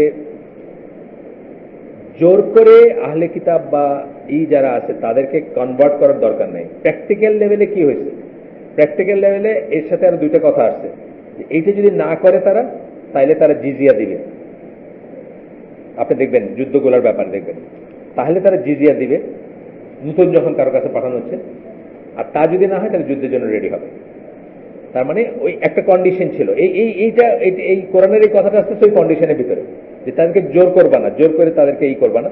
তখন কি করবো, তখন বলবা যে ঠিক আছে তাহলে ট্যাক্স দাও, আর যদি দুইটার কোনোটা না করো তাহলে গেট রেডি ফর যুদ্ধ। আর সেটা ছিলই। আচ্ছা, এখন আসতেছে যেটা, যেই জন্য উনি এই তিনজনের বর্ণনায় হাদিসটা বললেন, এখন আসতেছে ইবনে ওমর, মানে ওমর রাদিয়াল্লাহু আনহুর ছেলের বর্ণনায় এই হাদিসটা আরেকবার আসছে। এইখানে একটু ডিফারেন্স দেখবেন কথা কি আসছে। I have been ordered to fight the people। আপনারা কিন্তু অনেক সময় হাদিসের এই যে তিনটে চারটা বর্ণনা পড়লাম, সামান্য যে ডিফারেন্স, এটা কিন্তু মনে করেন না যে একজন সাহাবী ভুলে গেছেন একজন সাহাবী, তা না, কিন্তু it can be three different occasion. যদি কোনো পার্টিকুলার ঘটনা নিয়ে না হয় তাহলে বুঝতে হবে যে এটা তিনটে চারটা অকেশন, তিনটে চারটা সিচুয়েশনে বলছেন। আপনি দেখবেন যে আমি তো অবাক হয়ে গেছি, ওই যে কোরআন অধ্যয়ন না, এটা কি ইমান, তিনি হলেন জিবরিল বইটাতে, যে শাহাদার যে শর্ত পড়ি আমরা, 8টা শর্ত পড়ি ওইখানে দেখবেন যে একই কথা, মানে এই যে জান্নাতে যাবে, যে যাই না মারা গেল যে জান্নাতে, এই হাদিসটা কিন্তু ডিফারেন্ট ডিফারেন্ট ল্যাঙ্গুয়েজে আসছে। সবকটার মিনিংকে আপনাকে নিতে হবে, তা নাইলে যেটা দাঁড়ায় সেটা একবার মুখ দিয়ে লা ইলাহা ইল্লাল্লাহ বলতে আমি জান্নাতে যাবো, এটা দাঁড়ায়। যদি আপনি সব মিনিংগুলো সমন্বয় না করেন, যেটা ইরা বলে, মুরজিয়ারা বলে, আমরা কিন্তু সেটা বলবো না। আমরা পড়ছি না, এটা ডিটেলস পড়ছি, এখানে পড়ছি যে এই 8টা শর্ত আছে, যে 8টা শর্ত হলে আপনার লা ইলাহা ইল্লাল্লাহ কথাটা ওই কথা হবে যেটা আপনাকে জান্নাতে নিয়ে যাবে, সেটার জন্য 8টা শর্ত প্রযোজ্য। তো সেইখানে দেখবেন যে এই কথাগুলো ডিফারেন্ট ডিফারেন্ট ল্যাঙ্গুয়েজে বলতেছেন। এমন কেউ, কোনো একটা বলতেছেন যে এমন কেউ যে এটা জেনে মারা গেল, আরেকখানে বলতেছেন যে এমন কেউ যার এই ব্যাপারে সন্দেহ নাই, এই কথাও বলতেছেন। কিন্তু বুঝছেন তো, ডিফারেন্ট ডিফারেন্ট ল্যাঙ্গুয়েজে বলতেছেন। তো ডিফারেন্ট ডিফারেন্ট ল্যাঙ্গুয়েজ মানে একই হাদিসের যে ইনি একটা কোয়েশ্চেন উনি একটা কোয়েশ্চেন একই অকেশনে, তা না, কিন্তু ডিফারেন্ট ডিফারেন্ট অকেশনে বলছেন, এরকম আর। তো আব্দুল্লাহ ইবনে ওমর কি বলতেছেন, I have been ordered to fight the people until they bear witness that none has the right to be worshipped. আমাকে অর্ডার করা হয়েছে মানুষের সাথে যুদ্ধ করতে যতক্ষণ পর্যন্ত তারা এই সাক্ষী না দেয় যে আল্লাহ ছাড়া ইবাদতের যোগ্য কেউ নাই, কোনো ইলা নাই, এটা না দেয়, and that মোহাম্মদ, এখানে একটা নতুন লাইন আসছে কিন্তু, and that Mohammad is the messenger of Allah, এটা আগেরটা বলেন নাই, না আগেরটা বলেন নাই, এবং মোহাম্মদ হচ্ছেন তার রসুল, মানে লা ইলাহা ইল্লাল্লাহ বলতে হবে তাকে, কি শাহাদা বলতে হবে, আশহাদু আল্লা ইলাহা ইল্লাল্লাহ ওয়া আশহাদু আন্না মুহাম্মাদান আবদুহু ওয়া রাসূলুহু, এটা বলতে হবে। তারপরে কি বলতেছেন, and they established prayer। পরে বুঝবো যে এই হাদিসটা ওমর রাদিয়াল্লাহু জানতেন না, যে তার ছেলে যে হাদিসটা বর্ণনা করছেন উনি শুনছেন কিন্তু উনি শুনেন নাই, এটা বলবেন পরে এখানে। and they established prayer মানে সালাত কায়েম করে, and pay the zakat, এবং জাকাত দেয়। এটা যদি ওমর রাদিয়াল্লাহু জানতেন তাহলে উনি ওই কথা তুলতেন না আবু বকরের সাথে, যে আমরা কি করে তাদের সাথে ফাইট করব, কারণ আল্লাহ রাসূল তো বলছেন যে তারা যদি লা ইলাহা ইল্লাল্লাহ বলে তাহলে তাদেরকে ছেড়ে দিতে হবে। কিন্তু তার সাথে এই কথাগুলো বলছেন, অন্য বর্ণনায় আরেকজনের কাছে বলছেন, আরেকটা সময়ে বলছেন, যেটা ছেলে জানতেন কিন্তু বাপ জানতেন না, যে জন্য বাপ ওইটা করছেন। এখানে অনেক দলিল আছে, কিন্তু অনেক কথা আছে এখানে, যে কোনো সাহাবী, আমরা বলি না প্রায় যে কোনো সাহাবী সব হাদিস জানতেন না। সুতরাং আমরা যে আমাদের দেশে বলি যে ইমাম আবু হানিফা যেহেতু এটা করেন নাই, নিশ্চয়ই উনি এটার কারণ জানতেন কেন এটা করবেন না, উনি যদি করেন নাই তার মানে উনি জেনেই করেন নাই, এরকম বলি না আমরা। তার মানে কি, আমরা অ্যাজিউম করে নেই যে ইমাম আবু হানিফা সকল হাদিস জানতেন, which is absolutely wrong, absolutely রং। প্রশ্ন ওঠে না সকল হাদিস জানা। সাহাবীরা জানতেন না, এই যে আরো দেখবেন আরো অনেক দলিল পাবেন আপনি, সাহাবীরা জানতেন না, জানা সম্ভব না। এই জন্যই তারা কি করতেন, একদিন তুমি কাজ করো একদিন আমি করি, আজকে কি বললো কালকে বললো আমার এসে, আমি তোমার কালকে কি করলো কালকে বলবো, এভাবে করতেন না। তারপরেও তো নিশ্চিত করবেন। তারপর একটা জায়গায় উনি গেছেন, উনি জান নাই, রাসূল সাল্লাল্লাহু আলাইহি ওয়াসাল্লাম জান নাই, বা রাসূল সাল্লাল্লাহু আলাইহি ওয়াসাল্লাম বাসায় কেউ একজন গিয়ে একটা কিছু জিজ্ঞেস করতেন, ওমর রাদিয়াল্লাহু আনহু ছিলেন না বা আরেকজন ছিলেন না, বা কোনো একটা সিচুয়েশনে জিজ্ঞেস করতেন। আচ্ছা, তারপরে কি বললেন, সো ইফ দে ডু, এই কাজগুলো যদি করে তাহলে এই কাজ কিন্তু বাইরে গেছে একটু। লা ইলাহা ইল্লাল্লাহর সাথে মুহাম্মদ রাসূলুল্লাহ আসছে, বা আশহাদু আন্না মুহাম্মাদান, আশহাদু আল্লা ইলাহা ইল্লাল্লাহ ওয়া আশহাদু আন্না মুহাম্মাদান আবদুহু ওয়া রাসূলুহু আসছে, আর কি আসছে, সালাত আসছে, যাকাত আসছে। আচ্ছা, তা যদি করে তাহলে তাদেরকে তাদের রক্ত এবং তাদের আমার কাছ থেকে safe, then their blood and their wealth are safe from me, রাসূল সাল্লাল্লাহু আলাইহি ওয়াসাল্লাম বলতেছেন, except due to its right. আবার কিন্তু যদি রাইট থাকে, ওটার কোনো রাইট থাকতে পারে, ওটার ধরেন কি লা ইলাহা ইল্লাল্লাহ রাইট কি, পরবর্তী যা কিছু সবকিছু রাইট না, আমরা তো পড়ছি শাহাদা অনুযায়ী জীবনযাপন করা। এখন ওইখানে যদি আপনি কোনো একটা লঙ্ঘন করেন, আপনার হবে সমস্যা হবে, বা আপনার করবেন। আচ্ছা, and the reckoning is with Allah, আল্লাহর সাথে তাদের হিসাব। এইখানে বলতেছেন, ইট মে বি নোটিস যে এই হাদিস, এই হাদিসগুলোর কথা বলতেছেন, ওমর, আবু বকর, আবু হুরায়রা, জাবির আর restricted to the matter of tawhid, শুধুমাত্র তাওহীদের কথা আসছে এখানে, আর কিছু আসে না। আর তার মানে কি, এইটাকেই সবচেয়ে প্রায়োরিটি দিচ্ছেন রাসূল সাল্লাল্লাহু আলাইহি ওয়াসাল্লাম, এবং ওইখানেও কিন্তু এটাই আসছে, ওইখানেও প্রথমে এটা আসছে, কিন্তু সাথে কয়েকটা জিনিস আসছে। তো বলতেছে যে টাইম মানে টাইম আফটার টাইম যে এই কথাটা বললেন, এইটাই প্রমাণ করে যে এটা গ্রেটেস্ট ইম্পর্টেন্সের ছিল। এতজনকে আলাদা আলাদাভাবে বলছেন এবং ডিফারেন্ট ডিফারেন্ট সময়ে বলছেন, সবখানে কিন্তু এই কথাটাই আগে বলছেন। সুতরাং এইটা হচ্ছে সবচেয়ে ইম্পর্টেন্ট ব্যাপার। তারপরে বলতেছেন যে এরপরে যদি তার রিকোয়ার্ড কিছু হয়, যেমন ইসলাম, ইমান, এগুলো হচ্ছে শাহাদার ফলো আপ বা শাহাদার পরবর্তী এফেক্ট। মানে আপনি বললেন যে আমি নামাজ পড়ি না ভাই, আপনার তো শাহাদার কোনো মানে নেই, এটা আমরা জানি না। আপনি বললেন ভাই আমি আল্লাহ বিশ্বাস করি না, নামাজ পড়ি না বা পড়তাম না, তাইলে কি হলো, আপনার এটা কি, আপনার এটা তো আর আপনার ওই শাহাদা মিনিংলেস। এটা আমরা পড়ছি আগে জাননি, এটা আমরা আগে দেখছি। তাহলে ওই রকম রাইটগুলোর কথা বলতেছেন। এখানে লাস্টে ওই মন্তব্যটা করতেছেন, ওনারটা ছিল বুখারীর হাদিস, শেষ যেটা পড়লাম আব্দুল্লাহ ইবনে ওমরের, লাস্টে মন্তব্যটা করতেছেন, also if Omar new of the narrations as reported by his son, he would not have raised the objection to the saying of Abu Bakr radhiyallahu anhu. Omar যদি জানতেন তার ছেলে যেটা করছেন, তাহলে অবজেকশনই করতেন না। তার মানে ডিফারেন্ট ডিফারেন্ট অকেশন এটা বোঝাইতে বলতেছে। আচ্ছা, গেল। তো বলতেছেন যে এটা খুব ইম্পর্টেন্ট জিনিস ছিল, এবং দ্য ফ্রিকোয়েন্সি দেখে আমরা বুঝি যেভাবে উনি বলছেন এটা। Then also because the most prominent and most important aspect of the teaching of the Prophet sallallahu alaihi wasallam, prophets সবাই কথা বলতেছেন, prophets সবাই সব নবীদের কথা বলতেছেন, convert from their Lord was Tawhidul উবুদিয়া। এখানে আবার একটু বেশি বললেন যে সব নবী বা সব পয়গম্বর বা সব রসুলকে তাদের প্রভু মানে আল্লাহ, তাদের ইলাহ যিনি, তার কাছ থেকে যে করছেন সবচেয়ে ইম্পর্টেন্ট যে জিনিসটা শিখাই দিয়েছেন আমাদেরকে বলতে, সেটা হচ্ছে তাওহীদ উবুদিয়া। উবুদিয়া মানে হচ্ছে ইবাদতের ব্যাপারে যে তাওহীদ। আর কিছুতে এই জিনিসে এক মাইক্রন কোনো মতে কোনোই করা যাবে না কারোর সাথে। আমরা বলছি যে অন্য কিছুতেও করা যাবে না, কিন্তু অন্য কিছুতে অনেক সময় একটা কথা বলতে গিয়ে আমরা একটা টার্ম ইউজ করি অনেক সময়। যেমন আপনার আব্বা আপনাকে প্রতিপালন করছেন, আপনার আল্লাহ আপনাকে প্রতিপালন করেন, একটা ওয়ার্ডিং এ তো মিল আছে, কিন্তু ওয়ার্শিপের ব্যাপারগুলো যেগুলো ইবাদতের, এখানে তো ওয়ার্ডেও মিল নাই। একটা ওয়ার্ড, একটা মাইক্রন আল্লাহ সহ্য করবেন না এখানে। এই জন্য তাওহীদ উবুদিয়াকে এত ইম্পর্টেন্স দেওয়া হয় এবং সবকিছুর আগে এটার কথা। নবী পয়গম্বর আসলে এটা ঠিক করতে আসছিলেন। তাওহীদ রুবুবিয়া বা অন্যগুলা কোনো না কোনো ফর্মে সমস্ত সোসাইটিগুলো মানতো বা এখনো মানে। আমি আপনাদেরকে বলছি যে আমি ইংল্যান্ডে যখন ছিলাম আমি ওই হোয়াইটদের বলতে শুনছি যে ওই হিম হু ইজ আপ, মানে উপরে যিনি আছেন তার কসম। মানে কোনো না কোনো ফর্মে তারাও জানে যে উপরে একজন আছেন বা সেও একটা কিছু হচ্ছে, কাজ কাম যেগুলা উনি ওনার ইচ্ছা ওনার এটা সব। কিন্তু এই ইবাদতের ফ্যাক্টরটাতে কিন্তু তারা সরে গেছে। তারা কত সরে গেছে দেখেন, বা সবাই সরে গেছে। আসেন এরপরে বলতেছেন যে রাসূল সাল্লাল্লাহু আলাইহি ওয়াসাল্লাম কে বলতেছেন যে furthermore the significant of the aspects of falsehood and misguidance against which রাসূল সাল্লাল্লাহু আলাইহি ওয়াসাল্লাম বলতেছেন বা প্রফেট সব প্রফেটের কথা বলছেন, fought and which the mushriks who denied the truth of their message furiously fought and defend. কিসের এগেইনস্টে? was the worship of images and idol. সব নবী পয়গম্বর আয়েশা যেটার উপরে যেটা নিয়ে যুদ্ধ করছেন, আর মুশরিকরা বা তাদের সোসাইটি যেটা নিয়ে তাদের এগেইনস্টে যুদ্ধ করছে, সেটা কিন্তু সবসময় ছিল কি? মূর্তি এবং ওই রকম জিনিস। আজকে আমাদের দেশে কি সো আনফর্চুনেট যে আমরা 80-90% বা কি বলে 87 থেকে 90% মুসলমানের দেশে আমরা বলি এটা হয়তো সিরিয়াস ব্যাপার না। অনেক মানুষ বলে এটা যেমন সমস্যা কি আছে, এটা তো সিরিয়াস ব্যাপার না। দেখছো না ব্লগে কত লেখালেখি যে কি হয়, একটু গেলে কি হয়, একটু কথা বললে কি হয়, একটু উইশ করলে কি হয়। কালকে দেখলাম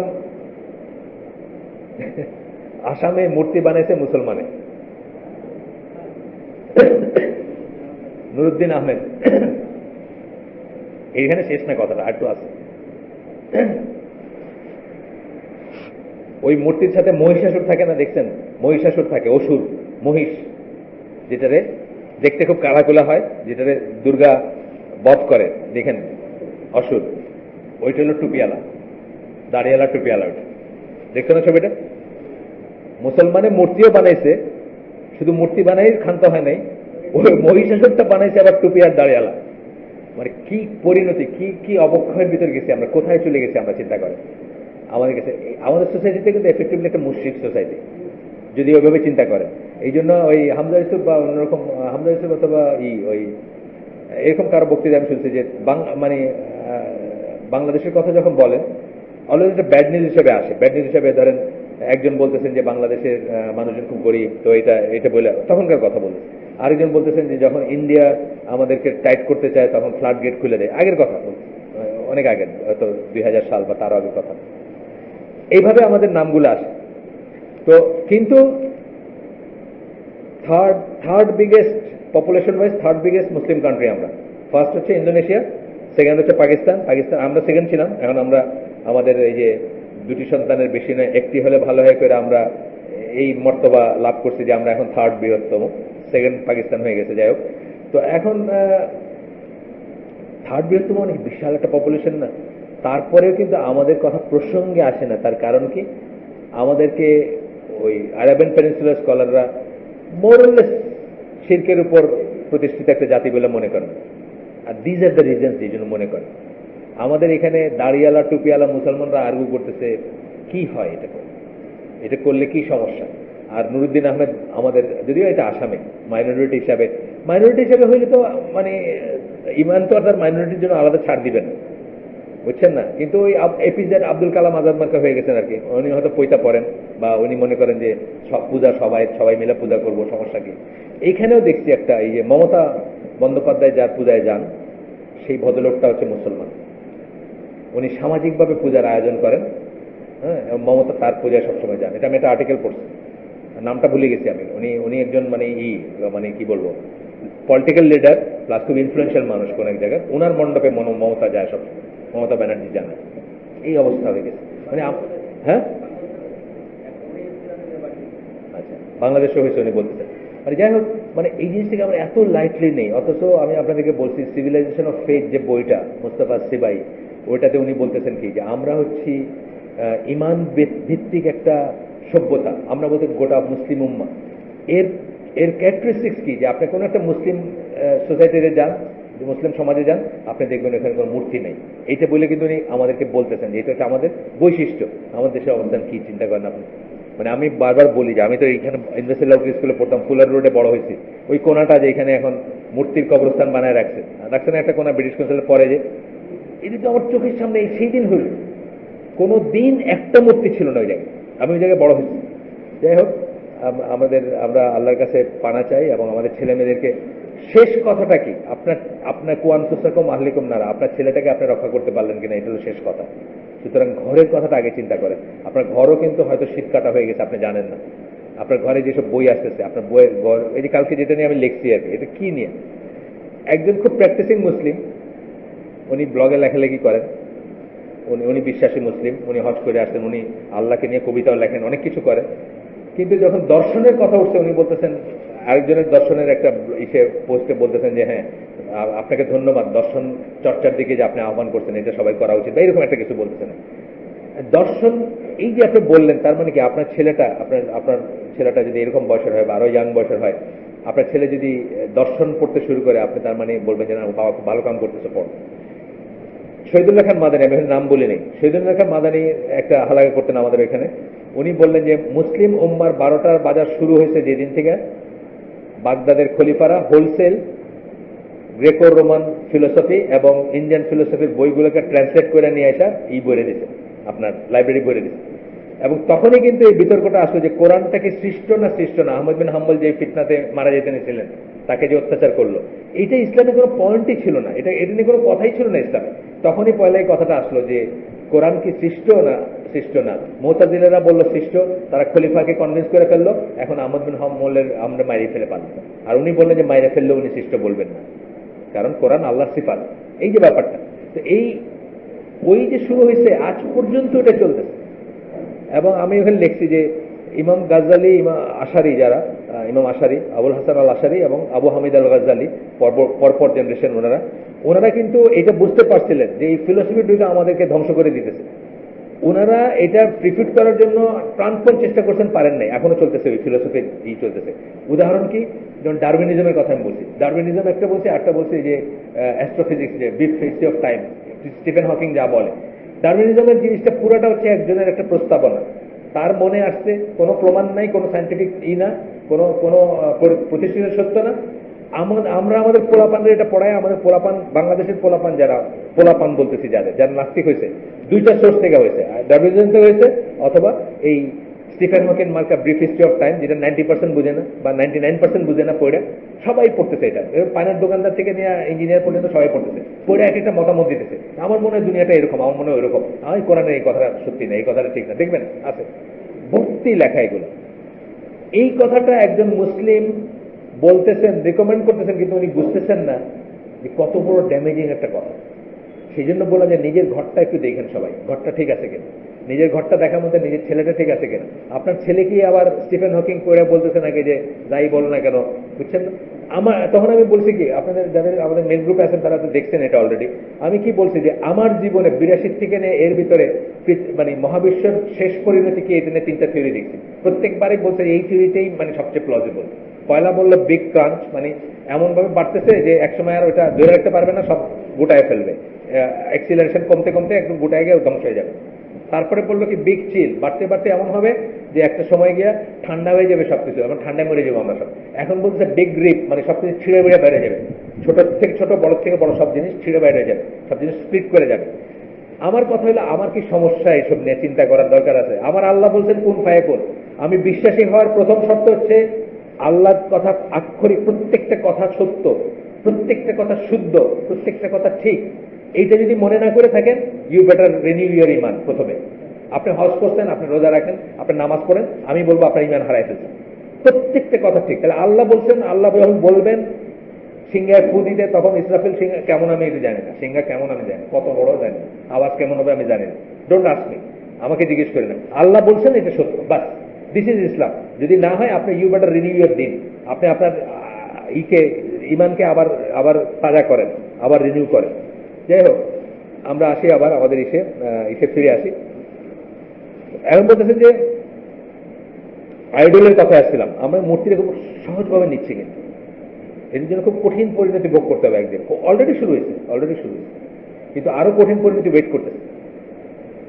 আপনার এই যে এমনি আমি বলি যে আজকাল দেখবেন, বিশ্বাস করেন, আমরা তো একটু দিনের কাজ করি, প্রতিদিন একটা কেস আসে, প্রতিদিন এভারেজে প্রতিদিন একটা কেস আসে ঝাড়ফুঁক বা জিন নিয়ে চিন্তা করতেছে।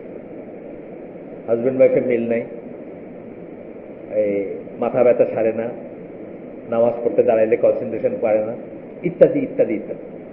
রুট রিজনটা কেউ কিন্তু খেয়াল করতেছে না। রুট রিজন হচ্ছে আপনার বেডরুমে, আপনার ড্রয়িং রুমে গান চলতেছে, নাচ চলতেছে, ট্যাপ চলতেছে, পর্নোগ্রাফি চলতেছে, মূর্তি, এভরিথিং। আপনি কিন্তু ওইখান থেকে আসতেছে। হাজব্যান্ড ওয়াইফের ভিতরে ঝগড়া কিন্তু আপনি জানেন, হাদিসের বর্ণনা অনুযায়ী শয়তানের 1 নম্বর অ্যাচিভমেন্ট কিন্তু, যদি সে লাগাই দিতে পারে হাজব্যান্ড ওয়াইফের ভিতরে। বড় যে ওদের জেনারেল যে, সে তখন বলে তুই একটা কামের কাম করছিস, লাগাই দিয়ে আসছিস, বুঝছেন না, ভালো একটা কাম করছিস।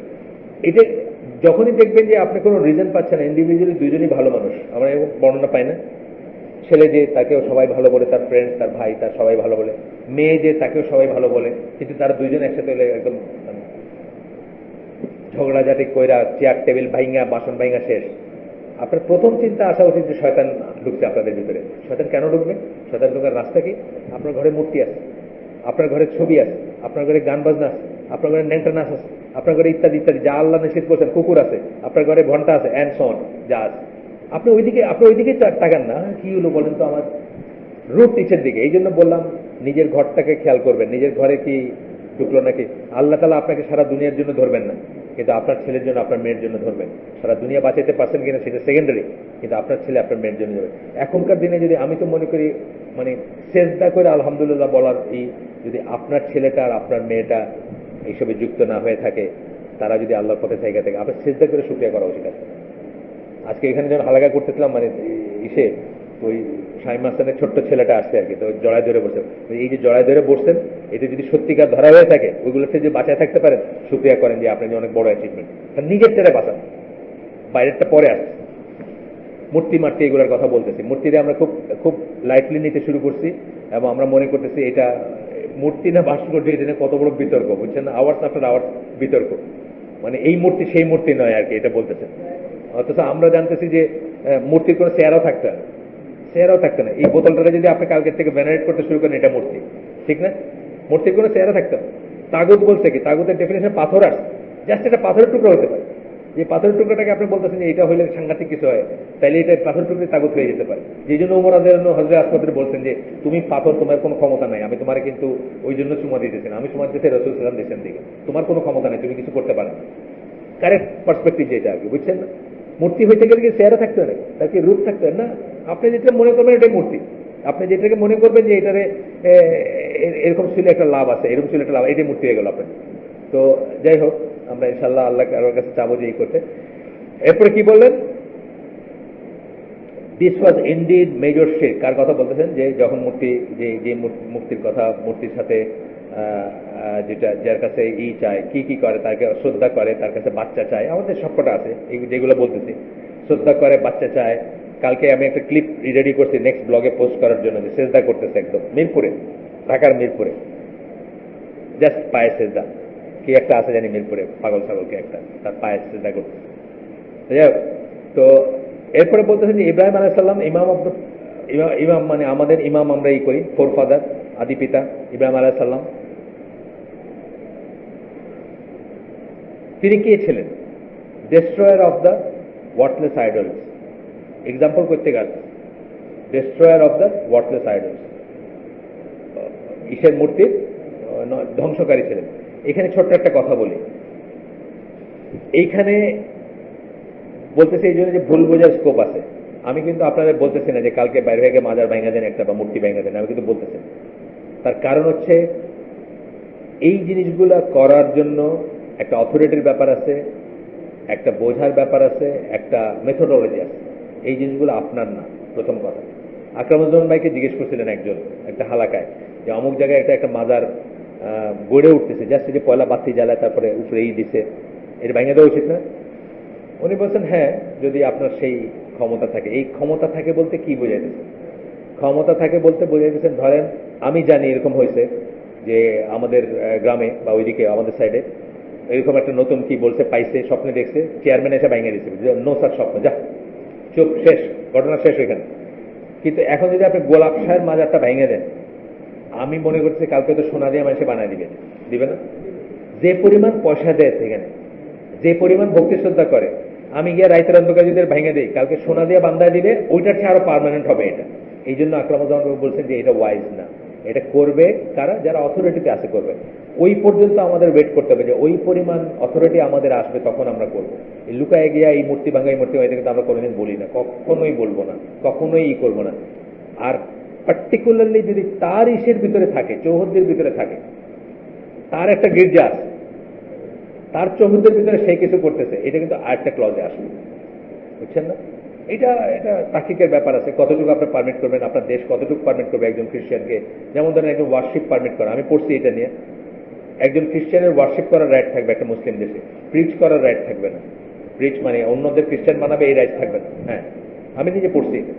তার ওয়ার্শিপের রাইট থাকবে, সে নিজের ওয়ার্শিপ করতে পারবে, কিন্তু আমার ছেলেকে সে এটা খ্রিস্টান বানানোর জন্য প্রিচ করতে পারবে না। এটা কে ঠিক করবে? যার অথরিটি আছে। আমি বলি শুনবে নাকি?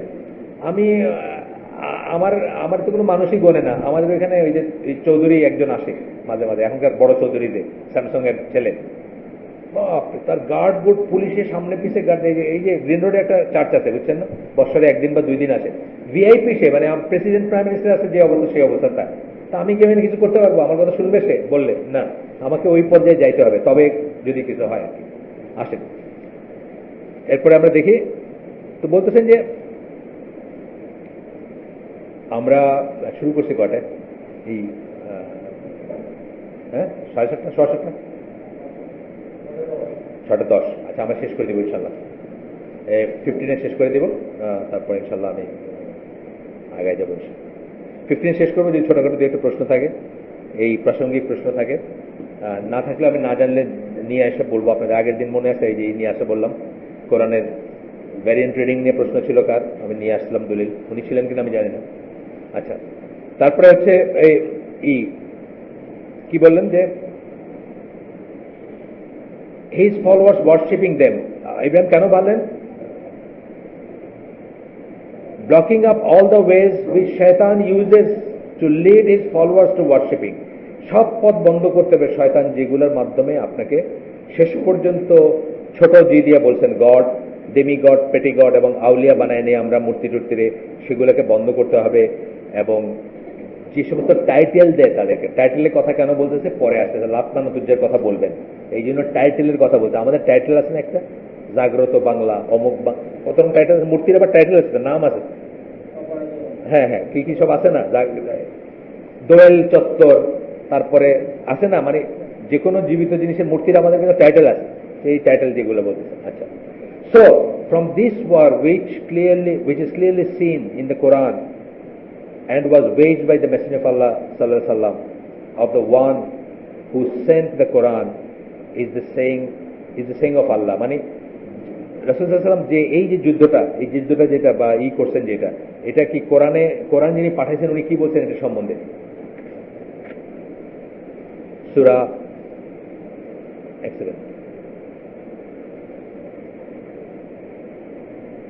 উনি কি বলছেন? এই যে নাম দেয় তারা, বললাম না আমি, নাম দেয় তারা, লাতমানা তুজ্জার কথা বলতেছেন। হ্যাভ ইউ সিন, তুমি কি দেখছো? হ্যাভ ইউ সিন আর হ্যাভ ইউ নট সিন দুইটা কিন্তু আলাদা রকম। কোরআনে আছে না আলম তারা, এটা হলো না দিয়ে বলতেছেন। ডিড ইউ নট সি বা হ্যাভ ইউ নট সিন। আর আফারাইটা, এটা বলতে আরেকভাবে বলতেছেন, তুমি কি দেখছো? একটা হচ্ছে তুমি কি দেখছো, একটা কি তুমি কি দেখো নাই, যেটা কিন্তু একটু আলাদা। যাই হোক, এটা নিয়ে আজকের কথা না এটা। Have you seen, O mushriks, the idols, Allah, Al-Uzza, and the other one, Manat, the third of them, you prefer and love male offspring for yourself. তারা কি বলছিল? যে তারা আল্লাহর মেয়ে, এই তিনটা মূর্তিকে তারা আল্লাহর মেয়ে বলত। আল্লাহ বলতেছেন যে তোমরা তোমরা তোমাদের জন্য ছেলে পছন্দ করো, মেয়ে হইলে মাইরে দাও, মেরে ফেলো, কবর দিয়ে দাও জ্যান্ত। And then falsely attributes daughters, which is something you hate, for yourself to Allah. নিজের জন্য মেয়ে ছেলে চাও, আর আল্লাহর জন্য যেটা তোমরা নিজেরা নিজেদের জন্য ঘৃণা করো ওই জিনিসটা চাও, মানে মেয়ে। লাতমান তুজ্জের কথা বলতেছেন আল্লাহ।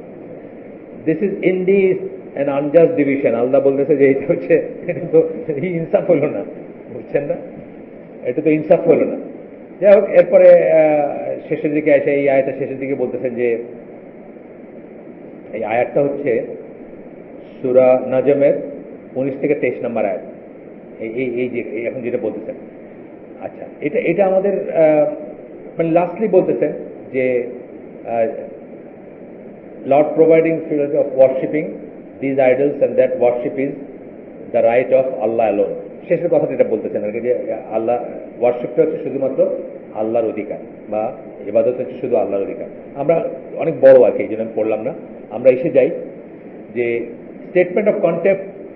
এখানে কি statement of contempt for the idols which they worship. এখানে কোনো রাগঢাক করেন না আল্লাহ, নাম ধরে ধরে বলে দিয়েছেন কিন্তু। এবং তাদের এই যে আল্লাহ অপছন্দ করেন, তাদের এই যে আল্লাহ চান না, তাদেরকে ধ্বংস করার কথা রাসূলকে অর্ডার করছেন বা ধ্বংস করে দিতে বলছেন, এটার কিন্তু এখানে আসছে যে আল্লাহ এগুলোকে টলারেট করেন না বা চান না। অথচ এই আয়াতের পরেই কিন্তু স্যাটানিক ভার্সেসের ওই কথাগুলো বলা হয়েছে কিন্তু, তাই না? স্যাটানিক ভার্সেসের কথাটা সূরা নাজমের এই আয়াতের পরে। তার কারণ হচ্ছে এইখানে লাস্টে যখন সেজদার কথা বলা হয় তখন সব মুশরিকরা সেজদায় চলে গেছে ভয়ে, এমন ভাবে আয়াতটা পড়ছেন রাসূলুল্লাহ সাল্লাল্লাহু আলাইহি ওয়াসাল্লাম, ভয়ে সেজদায় চলে গেছে। তারপরে যখন তাদের সম্বিত ফিরে আসছে তখন তারা চিন্তা করছে, বা কেউ তাদের ভিতরে বলছে যে আমরা এটা কি করলাম, আমরা তো মুহাম্মদের ইলা মাইনা নিলাম, মুহাম্মদের কথা তো আমরা মাইনা নিলাম। তখন তারা বাইরে গিয়ে ওই গল্পটা ছড়াই দিচ্ছে যে এরকম একটা আন্ডারস্ট্যান্ডিং হয়েছিল দেখে আমরা তাতে মানছি, আসলে আমরা মানি নাই এরকম। যাই হোক, এটা আপনারা পড়েন, পরে দেখেন, ইন্টারেস্টিং স্টোরি, জানা উচিত আমাদের। বিকজ কোনো একটা সময় আমরা হয়তো এটার জন্য আটকায় যাব কারোর সামনে। তো এটা আমরা এখানে শেষ করে দিই আজকে ইনশাআল্লাহ। সুবহানাকা আল্লাহুম্মা ওয়া বিহামদিকা আশহাদু আল্লা ইলাহা ইল্লা আনতা আস্তাগফিরুকা ওয়া আতুবু ইলাইক। বেশ কিছুদিন পরে পড়লাম আমরা, ইনশাআল্লাহ আগামী সপ্তাহে হবে তো না, সেকেন্ডই না হওয়ার তো কোনো কারণ, আর বিশেষ কিছু নাই তো আগামী সপ্তাহে, অন্য কারো কিছু আছে? এমনিতে ফার্স্ট সেকেন্ড আমি করি আর কি। তো ইনশাআল্লাহ আগামী সপ্তাহে হবে, দুইটা পরপর করি যাতে একটা ধারাবাহিকতা থাকে। আপনি কোন ব্লগে লেখালেখি করেন? এই যে বাংলাদেশে মুসলিমদের মাঝে ইসলাম বিরোধী মূর্তি সংস্কৃতি সার্বজনীন, আমি করি কথাটা ভুল। আমি 2007, 2009, 10, 11, 12, 9 না ঠিক 10 থেকে নিয়ে 10, 11, 12, 13 পর্যন্ত করতাম। এখন মাঝে মধ্যে করি, সময়ের ব্লগে আছে, পিসি ইসলামে আছে, আমার ব্লগেও দুইটা লেখা দিচ্ছি। এগুলো মানে দেওয়ার জন্য দেওয়া আর কি, ব্লগিং করা যেটা বলে আমি করি না, কিন্তু একসময় করছি আমি সময়ের ব্লগে। এখানে ও জানে, ওর কাছ থেকে যদি কেউ চান ঠিকানা নিয়ে নেন, আমি আর ঠিকানাটা জনসমক্ষে বললাম না। ও ব্লগিং করে, পড়াশোনা করে বা লেখালেখি করে। বুখারী শরীফে আছে আয়েশা রাদিয়াল্লাহু আনহা বিয়ের সময় বয়স ছিল 6 বছর, রাসূলের হ্যাঁ কিছুদিন আগে সচিব আব্দুল হান্নান, এগুলো হলো অ্যাপোলজেটিকই, তাদের প্রভু যারা আছেন বিদেশে তাদের কাছে যেন প্যালেটেবল হয়, তারা যাদের মুখের দিকে তাকায় থাকেন, যারা বললে তারা কাজ করেন, যারা বললে চুপ করেন, যারা বললে কথা বলেন, তাই না? এটা আসছে হচ্ছে, এই কাজটা আসছে, কানাডায় থাকেন জামাল বাদাউই বলে একজন আছেন, কানাডায় থাকেন, ইখওয়ানি মানুষ, ওনার বই আছে, বাংলা ট্রান্সলেট করা বই আছে, ওনার কাছ থেকে আসছে এই ধারাটা। কারণ কাফিরদের কাছে আমরা যদি বলি যে আয়েশা রাদিয়াল্লাহু আনহার বয়স 9 বছর ছিল, তাহলে কেমন দেখায়? এখন বাল্য বিবাহ নিষেধ ছাড়া দুনিয়ায়, এখন ফেমিনিজমের সময় যদি আমরা বলি যে আয়েশা রাদিয়াল্লাহু আনহার বয়স, তাহলে তো আমরা একটা হয়ে যাই, ছোট হয়ে যাই। হ্যাঁ, এই জন্য এটাকে করা হয়েছে। সারা দুনিয়া বললেও এটা 9 বছরই থাকবে, কারণ এটা বুখারীর হাদিস। সারা দুনিয়া বললেও এটা চেঞ্জ হবে না, চেঞ্জ হবার নয় এটা, কারণ এটা তাহকিক করা পরীক্ষিত হাদিস। এবং 9 বছরে ইংল্যান্ডে 10 বছরে মা হয়ে গেছে, এটা কোনো সমস্যা নেই, বুঝছেন না? কারণ ওটা বিয়ে করে হয় না, টিয়া করে হয়েছে। টিয়া করে হলে কোনো সমস্যা নেই, বিয়ে করে হলে সব সমস্যা। কি বলেন নুরুলদা? সব সমস্যা বিয়েতে, তাই না? আপনাকে একটা প্রশ্ন জিজ্ঞেস করছিলাম, জানছিলেন তো না? ওই যে কি জানি এখনো কোনো বাইর হয় নাই বলছিলেন না? আপনারা কিন্তু বাংলাদেশে 15 বছর অনওয়ার্ড প্যারেন্টাল গাইডেন্সে বিয়ে দিতে পারেন বাচ্চাদের, মেয়েদের, ছেলেদের। পারমিশন নিতে হবে সরকার থেকে, একটা সিস্টেম আছে, কিন্তু এটা রোধ করার চেষ্টা করতেছে ইসলাম বিরোধীরা, বাট এটা একটা নতুন একটা আছে, ক্লজ আছে, দেখে নিন আপনারা। আমি ডিটেল জানি না, উনি বললেন যে পারমিশন নিতে হবে। আপনার যেখানে লোকাল গভর্নমেন্ট যে তার কাছ থেকে নেবেন, ডিসির, আপনি যে শহরে থাকেন সিলেট শহরে ডিসির কাছ থেকে নেবেন, আপনি যে গ্রামে থাকেন তাহলে উপজেলা চেয়ারম্যানের কাছ থেকে নেবেন, লিখিত পারমিশন দিবেন যে এই কারণে প্যারেন্টাল গাইডেন্স লাগবে। এটা কিন্তু ইংল্যান্ডেও আছে, এটা কিন্তু এমনি এমনি করে না, এটা ইংল্যান্ডে আছে। ইংল্যান্ডে প্যারেন্টাল গাইডেন্সে 15 বছরে বিয়ে দিতে পারে বাপ মা, কারণ বাপ মাকে তখন কি করতে হবে, তাদেরকে গাইড করতে হবে, খাওয়াইতে হবে, বা তাদের সাথে থাকতে হবে, মানে তারা যেন রাস্তায় না দাঁড়ায়, সেটাই করতে হবে। আচ্ছা, বর্তমান যুক্তি দিয়ে ইসলাম প্রমাণ করার চেষ্টা খুব বেড়েছে না, যুক্তি দিয়ে ইসলাম প্রমাণ করার কিছু নেই। যুক্তি দিয়ে আল্লাহ যতটুকু যুক্তি দিন ততটুকু যুক্তি আমরা দিতে পারি। আল্লাহ যতটুকু যুক্তি দিচ্ছেন ততটুকু যুক্তি। আল্লাহ কি যুক্তি দিচ্ছেন? তোমরা কি দেখো না আকাশ এবং কি বলে রাত এবং দিনের অল্টারেশনের ভিতরে তোমরা কি নিদর্শন দেখো? আল্লাহ এইভাবে যুক্তি দিচ্ছেন, তাই না? আল্লাহ এইভাবে দিচ্ছেন না, সৃষ্টির দিকে তাকায় দেখতে, ওইটুকু দিতে পারবেন আপনি, কিন্তু এর বাইরে আর কোনো যুক্তি নেই। যুক্তি দরকার, আকল দরকার, কিন্তু আকল হবে আন্ডার নাকল বা আন্ডার নস বা আন্ডার টেক্সট। টেক্সট যেখানে আসবে ওখানে আকলের কোনো স্থান নেই।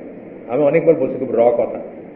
অজু করার আপনার অজু যায় পেছনের রাস্তা দিয়ে, কিন্তু আপনি অজু রিনিউ করেন মুখ হাত ধুয়ে, ওই রাস্তাটা ধরুন না কেউ অজুর সময়, দুইটা হয় না। এটা হচ্ছে তাওকিফি ব্যাপার, আল্লাহর কাছ থেকে আসা জিনিস। এইখানে কোনো লজিকের ব্যাপার নাই। যেখানে আল্লাহ লজিক দিচ্ছেন, যেভাবে লজিক দিচ্ছেন সেই লজিক কি করবেন। যেখানে দিনের যে ব্যাপারে আল্লাহ মাথা মোছে করলে পবিত্রতা হয়, কি পবিত্রতা হয়?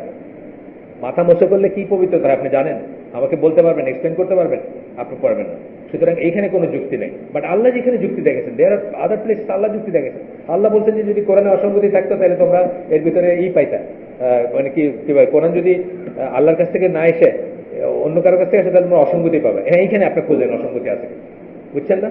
রাত দিনের অল্টারেশনের ভিতরে যুক্তি খুঁজেন, এইটা ঠিক আছে, কিন্তু অন্য কোনো যুক্তি এই যে বাইরে গিয়া যেটা বললাম আর কি, আমার এই লেখাটা পুরাটা এটা নিয়ে, এই যে দর্শনের লেখাটা।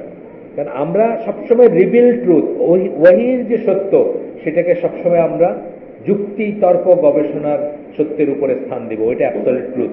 ওইটার নিরিখে অন্যগুলোকে মাপবো, অন্যগুলোর নিরিখে ওইটাকে মাপবো না, তাহলে কিন্তু আপনার ইসলাম থেকে বাইরে হয়ে যাওয়ার চান্স আছে। খুবই সাবধান হবেন এখানে।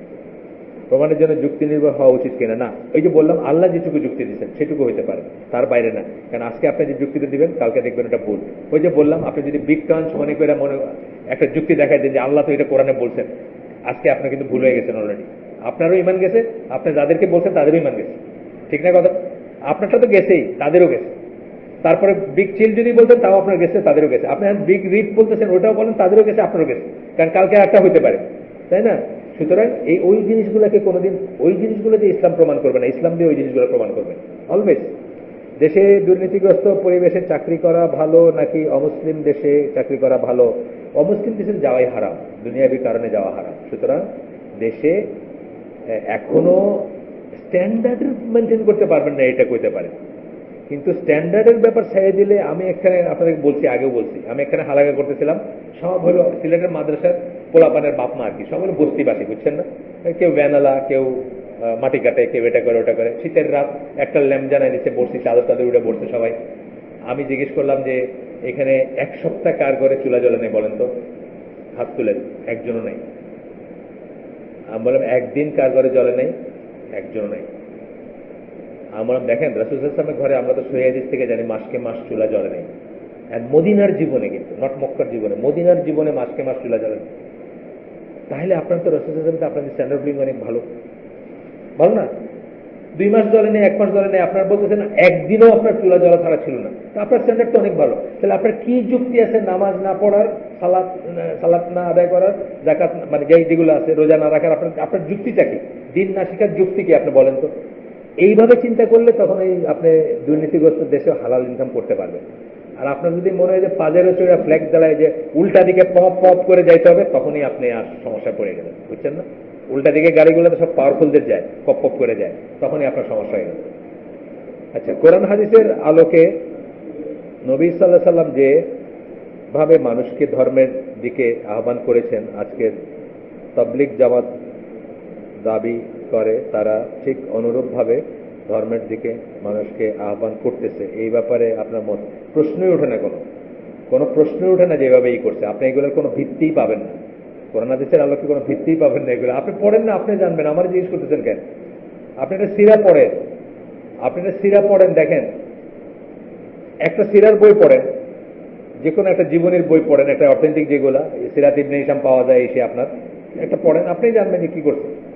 আপনি দেখেন বাইর করে পারেন নাকি যে 40 দিনের জন্য বাইরে যেত, সব বসকা টস্কা নিয়ে বাইরে যাও, দাওয়াত দিয়ে আবার 40 দিন পরে চলে আসো, ঘুরা ফিরা গাছ করে চলে আসো, পান নাকি কোথাও? দেখেন, খুঁজেন না, হাদিস খুঁজেন, সহি হাদিস অফকোর্স, ফজাইলে আমাদের হাদিস খুঁজেন না, সহি হাদিস খুঁজবেন। আচ্ছা, আমার একজন ভাই ছিলেন, মারা গেছেন, খুবই একলা চালা ছিলেন, মারা গেছেন। আমার ইমিডিয়েট সিনিয়র মেরিন একাডেমির, খুব ভালো মানুষ ছিলেন। আমার মেয়ের ওয়ালিমা বা বিয়েতে আসছিলেন, সেটাও অনেক বছর আগের কথা, 2008-টাটের কথা। তো তখন আরেকজন আমাদের দিনী ভাই আছে চিটাঙ্গের, ওই হাদিস নিয়ে কথা বলতেছে, তো বলতেছে যে সহি হাদিস, বলতে হাদিস আবার সহি আর না সহি কি, মানে ওনাতে কনসেপ্টই নাই যে হাদিস যে সহি হতে পারে এবং না সহি হতে পারে, হাদিস যে বানোয়াট হতে পারে, এটা কনসেপ্টই নাই। লক্ষ লক্ষ হাজার হাজার হাদিস আছে বানোয়াট, লক্ষ লক্ষ হাজার হাজার হাদিস আছে বানোয়াট, এটার মধ্যে কোন ধারণাই নাই কোনো। সুতরাং ওনারা ওই বইটা যে যা পড়তেছেন, এভরি ওয়ার্ড দ্যাট বিলিভিং ইট, প্রত্যেকটা ওয়ার্ডকে প্রথমত হাদিস মনে করতেছে, দ্বিতীয়ত হাদিস মনে করে বিশ্বাস করতেছে। কিন্তু আপনার এই সরলতা তো আল্লাহ চান নাই, আল্লাহ সত্য চাইছেন, তাই না? আল্লাহ আপনাকে নিয়ম মানতে বলছেন, আপনাকে ভালো হইতে বলেন, এটা কিন্তু ভালো একটা গুণ, সরলতাটা ভালো গুণ। ওনাকে একদম খুব শ্রদ্ধা করি, মারা গেছেন নজরুল কামাল ভাই, এই যে আমাদের ডেকের, আমাদের 1 বছর সিনিয়র ক্যাপ্টেন ছিলেন, খুবই ভালো মানুষ ছিলেন। কিন্তু উনি বলতেছেন যে হাদিসের আবার সহি আর জাল কি, বুঝছেন? নিজ নিজ চৌহদ্দের মধ্যে কেউ মূর্তি পূজা করলে আমাদের করণীয় কি? পূজা করার আপনাদের যদি মন্দির হলে তো গভর্নমেন্ট সেটা পারমিশন দিচ্ছে, সেটা আমানত দেওয়া উচিত, এটা কিছু করা উচিত, কোনো বন্ধ করার চেষ্টা করা উচিত না, এটা সরকারের ব্যাপার। কিন্তু সরকার এটাকে আমানত দিচ্ছে, আপনি যদি দিয়ে থাকে সেটা। আর আপনার বিল্ডিং এ অফকোর্স আপনি বন্ধ করবেন। ধরেন আপনার একটা ভাড়াটিয়া আগেই কন্ডিশন দিল, ভাই আমি আপনার বাসাটা ভাড়া নিবো, কিন্তু মূর্তি পূজা করবো, আপনার না ভাই মাফ করে, বুঝছেন না? কিন্তু সরকার যেখানে ডেজিগনেটেড প্লেসে যদি দিয়ে থাকে পারমিশন, এখানে গির্জা হবে, এখানে এটা হবে, সেটা আপনি পার্সোনালি কিছু করতে পারেন না। মেথড ফলো করে করতে হবে, সরকারের সাথে আপনি আলাপ করতে পারেন না। আপনার যদি ডিস্টার্ব হয়, হতে পারে, তাই না?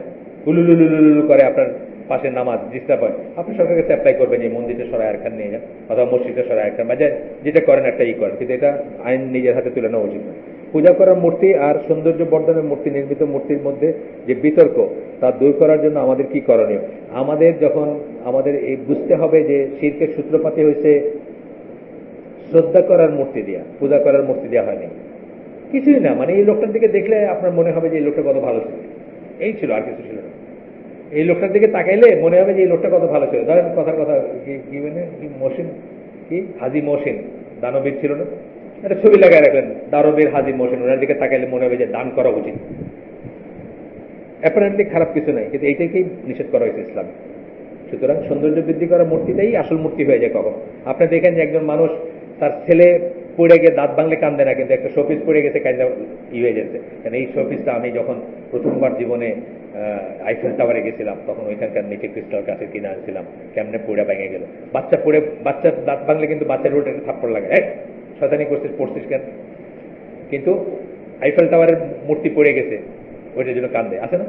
সুবহানাকা আল্লাহুম্মা বিহামদিকা আশহাদু আল্লা ইলাহা ইল্লা আনতা আস্তাগফিরুকা ওয়া আতুবু ইলাইক। আবারও আসসালামু আলাইকুম ওয়া রাহমাতুল্লাহি ওয়া বারাকাতুহু। আমি একটু আগায় যাব ইনশাআল্লাহ। আপনারা যে শুনলেন, ভালো কিছু শুনলে সমস্ত প্রশংসা আল্লাহর, খারাপ কিছু শুনলে সমস্ত ব্যর্থতা আমার।